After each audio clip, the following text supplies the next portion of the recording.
বিসমিল্লাহির রহমানির রহিম। চ্যানেল আয় রমজান মাসের আসুন আমরা কোরআন বুঝে পড়ি অনুষ্ঠান থেকে শ্রোতা দর্শকদেরকে জানাচ্ছি আহ্বান ও শুভেচ্ছা। আমরা আজকে আলোচনা করব এমন একজন ব্যক্তিত্ব যিনি যার পরে কোরআন নাযিল হয়েছিল, সেই হযরত মুহাম্মদ সাল্লাল্লাহু আলাইহি সাল্লাম, অবিস্মরণীয় ব্যক্তিত্ব। তার আমরা যে নামাজ পড়ি, যেভাবে পড়ি, আমরা আমাদের যে ইসলামের সমস্ত কিছু যে শরীয়ত অনুসারে মেনে চলি, সেগুলো সবই তার আদর্শে অনুসরণ করে। তিনি বলে গেছিলেন যে আমি দুটো জিনিস রেখে যাচ্ছি, একটা হলো কোরআন আর একটা হলো হাদিস। তোমরা এই দুটো যদি আঁকড়ে ধরো তাহলে তোমাদের ভুল হবে না কোনো কাজে, ইউল নেভার গো রং।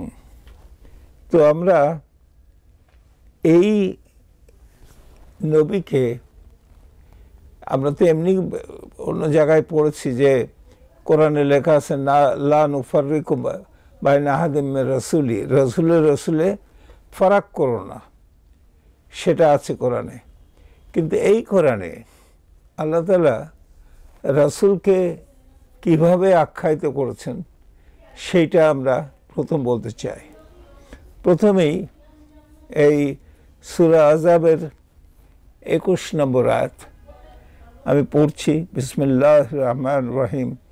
লাকাদ কানা লাকুম ফি রাসূলিল্লাহি উসওয়াতুন হাসানাহ লিমান কানা ইয়ারজুল্লাহা ওয়াল ইয়াউমিল আখিরা ওয়া যাকারাল্লাহা কাসীরা।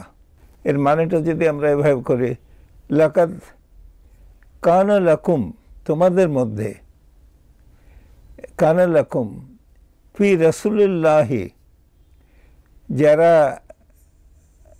রাসূলকে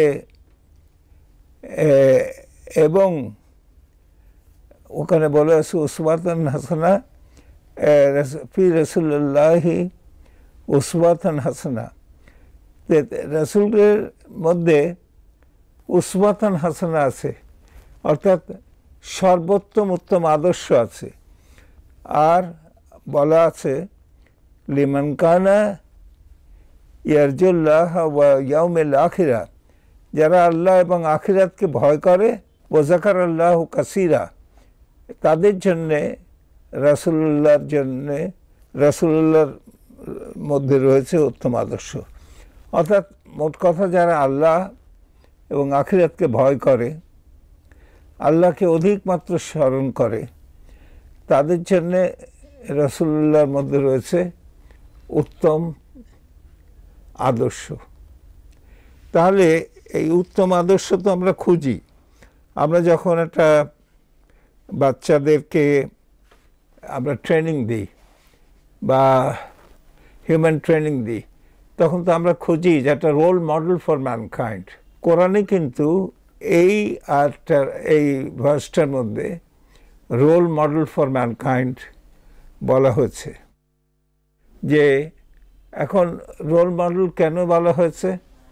কারণ অন্যান্য অনেক পৃথিবীতে তো অনেক লোক এসে গেছেন, তারা প্রত্যেকেই কিন্তু নিজ নিজ ক্ষেত্রে রোল মডেল, কিন্তু সর্বদিক দিয়ে মানুষকে গাইড করার জন্যে রোল মডেল তারা হতে পারেনি। তার কারণ হলো তারা এক দিকে। তখন আমি একটা কথা বলছি যে উইনস্টন চার্চিল যখন দ্বিতীয় মহাযুদ্ধের সময় সমস্ত আইল্যান্ডকে তিনি একেবারে জাগিয়ে রেখে দিয়েছিলেন এবং মানুষ তাকে খুব শ্রদ্ধা করত যে যুদ্ধে তার ভূমিকা। কিন্তু যুদ্ধের পরপরই উইনস্টন চার্চিল যখন ইলেকশনের জন্য দাঁড়ালেন, তখন তিনি হেরে গেলেন। তো লোকেদের জিজ্ঞেস করলো, এরকম একজন ব্যক্তিত্ব যিনি এত বড় একটা কাজ করলেন, তাকে ভোট দেওয়া হলো না কেন? বলে তিনি যুদ্ধকালীন নেতা, তিনি পিস টাইম নেতা না।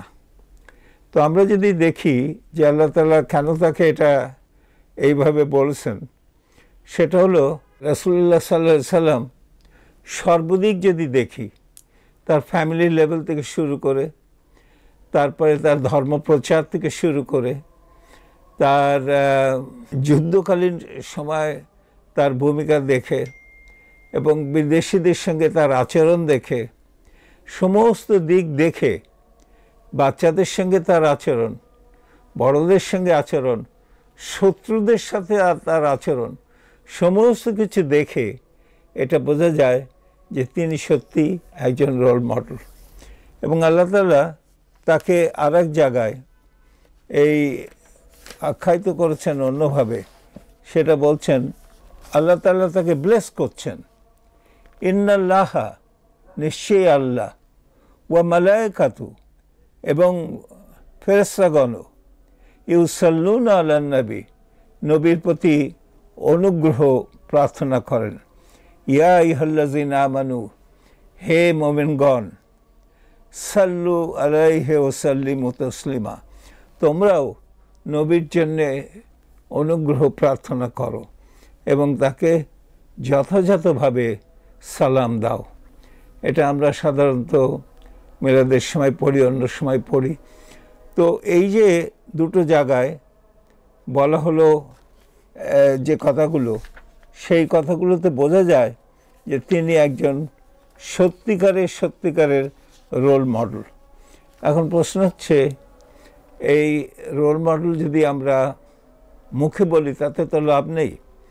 এরকম আমাদের শিক্ষা ব্যবস্থায় যদি আমরা এই রোল মডেলকে প্রজেক্ট করি এবং তিনি যে কাজগুলো করেছিলেন সেই কাজগুলো যদি আমরা এটা ব্যাখ্যা করি, তাহলে আমাদের বাচ্চারা অনেক কিছু শিখতে পারবে।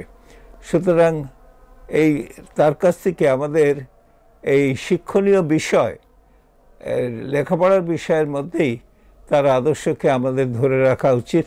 এই কথা বলে আজকের এই অনুষ্ঠান এখানেই শেষ করছি। আল্লাহ হাফিজ।